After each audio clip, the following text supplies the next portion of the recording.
Ethan Linnerud, 172.7, monster big throw to start the 4A boys competition. Yes, ma'am. You held out as the 4A state champion. First one for Camas boys in 22 years. First off, tell me about that first throw. Everything looked just about perfect on that first one. Yeah, I just went in like nothing to lose, man. I just gotta do what I do and get a big throw. And I was surprised it didn't feel like a good throw. Then they read that number. I was like, holy crap! I couldn't believe it.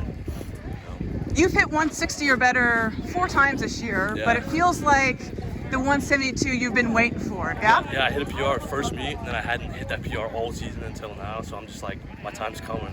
I just waited. It happened. So.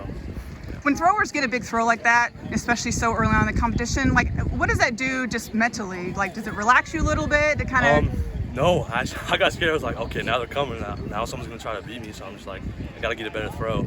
I didn't end up getting a better throw, but yeah, made me really nervous. What was the school record before your 172.7 today? I think like 174 inches.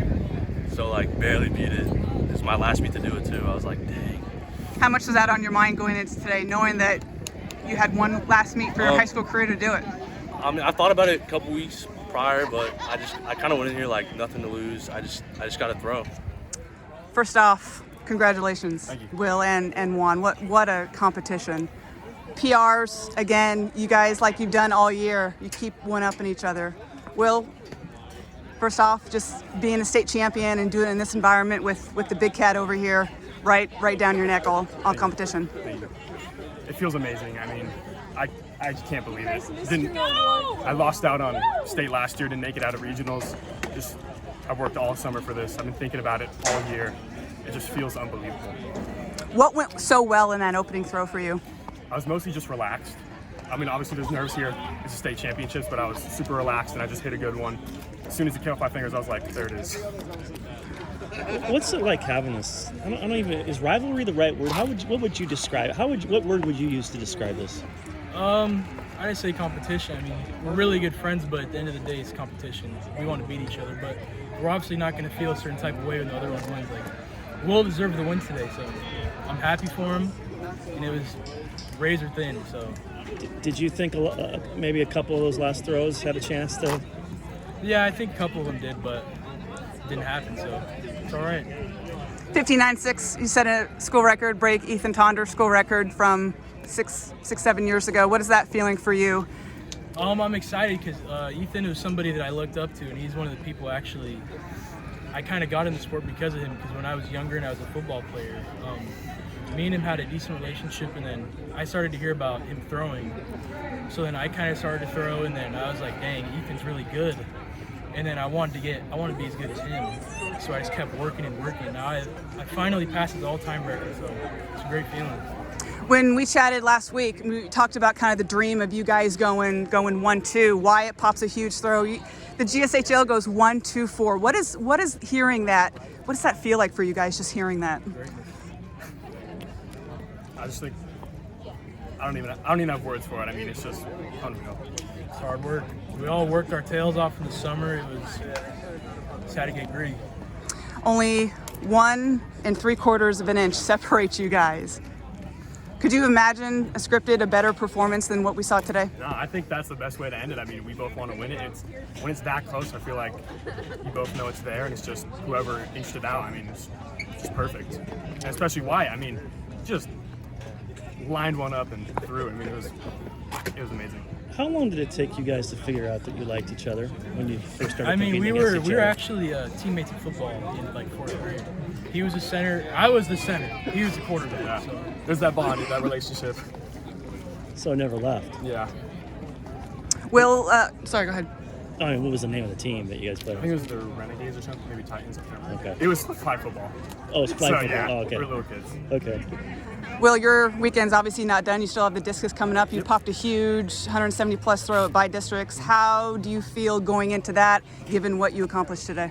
I feel great going in. I mean, the nerves are obviously still going to be there. It's state championships, but I'm looking for a PR, but I mean, still can't complain. State champion, whatever happens tomorrow, or Saturday. So I'm really looking forward to it.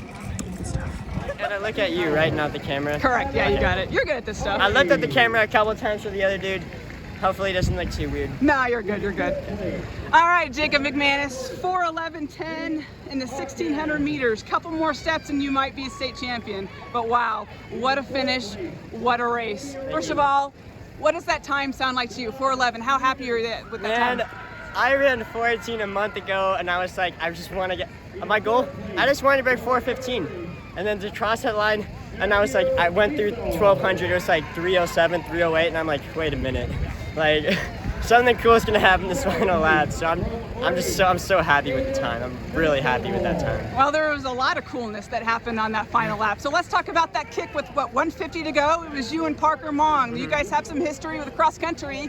You finished 1-2 in this race, just like you did in November. Take me through kind of that strategy of making that move and hanging with him right to the very end. Well, in cross country, I got second, but before the race, when visualizing, I was only visualizing at best getting second. I never even imagined myself being able to win cross country. So in the race, when I ended up being behind Parker with like 400 to go in cross country, I was like, I know I can't beat him because that's what I was visualizing beforehand. So he sort of made that gap and he ended up beating me by like 5 seconds. But in this race, it was different where I was like, I knew I could win, so I visualized myself winning. And that mentality difference of knowing I can put me in a place where I almost did way more than I did so in cross country. So I think that's why I was so close to him in the final, like 150, and why I had such a good kick. So given second place, given the 4:11 time, given the fantastic finish by you, how does this set you up for the 3200 on Saturday? Because you are more of a distance guy, and that's obviously double the amount of laps. Well, it makes me know if I can be this close in the mile, where Parker's ran 156 in the 800, I've ran 159. He's been chilling at like 4:12s. I know that the 3200 is most likely my best chance, as you said, like a distance person. So like, I'm just gonna do the same thing I did this race, where I'm like, I'm gonna be with him the whole time. I'm gonna be in second place the whole time like it was in this race. When the move is made, I'm gonna go with the move and I'm gonna know I have a good chance of outkicking. And I'm gonna go in there with that confidence. And I think that confidence, we don't know, hopefully it makes a difference, but I'm excited for the opportunity to be here in the first place, so.